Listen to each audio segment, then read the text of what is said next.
Good morning, Falcons. Today is Wednesday, May 11th. I'm Conrad Owens. And I'm Jake Cuxhausen. Today's weather. Today will be mostly sunny with a near record high of 85 and a low of 57.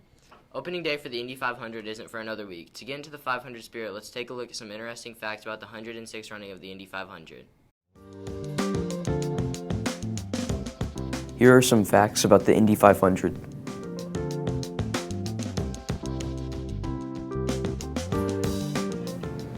The Indianapolis Motor Speedway, famously known as the Brickyard, gets its name from the 3.2 million bricks that were originally laid on the track. Although the track is asphalt today, one of brickwork is still exposed on the start-finish line.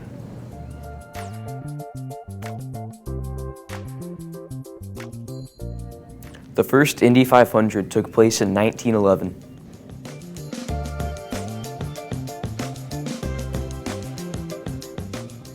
The longest Indy 500 race happened in 2004. Rain delays stopped the race 3 times.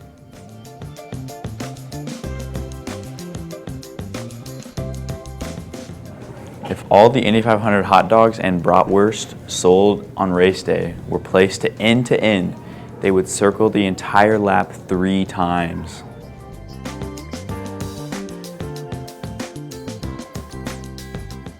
The distance of 1 lap around the track is 2.5 miles.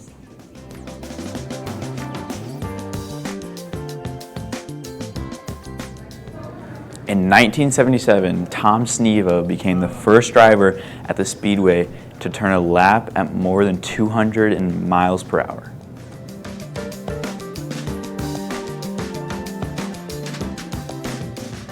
The Indianapolis Motor Speedway spans 253 acres and even includes a golf course. Hello, I'm Ryan Gwill, and I'm with... Chase Carter. Do you watch the Indy 500? Yeah. Have you ever gone to the Indy 500? Yeah, I did when I was really young. I went there just to see what it was like and just experience. Okay, thank you.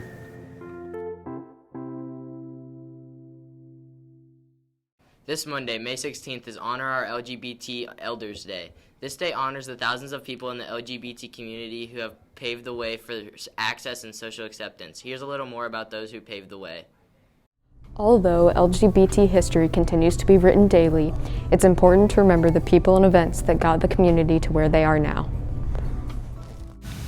1924. Henry Gerber establishes the Society for Human Rights, the first gay rights group in the United States. 1969. The Stonewall riots for LGBT acceptance begin. 1973. The American Psychiatric Association removes homosexuality from the official list of mental illnesses. Hello, I'm Nico Suriano and I am here with Mrs. Rohr from the front office. If you could guess what country was the first to legalize same-sex marriage, what would you guess? I would maybe guess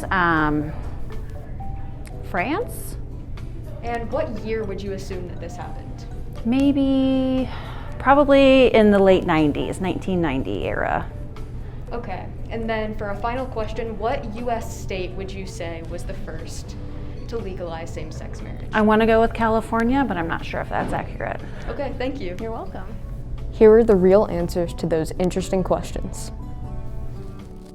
1989. Denmark becomes the first country to legalize same-sex marriage. Also in 1989, it becomes publicly known that famous jazz musician Billy Tipton was assigned female at birth, but lived his whole life presenting and identifying as a man. He had to live a double life. 2002. New York expands the official definition of gender to formally include transgenders and gender non-conforming people. And finally, in 2004, Massachusetts becomes the first U.S. state to legalize same-sex marriage. These were just a few of the groundbreaking events for the LGBTQ community. Take a moment today to honor the people that got that community to where they are now.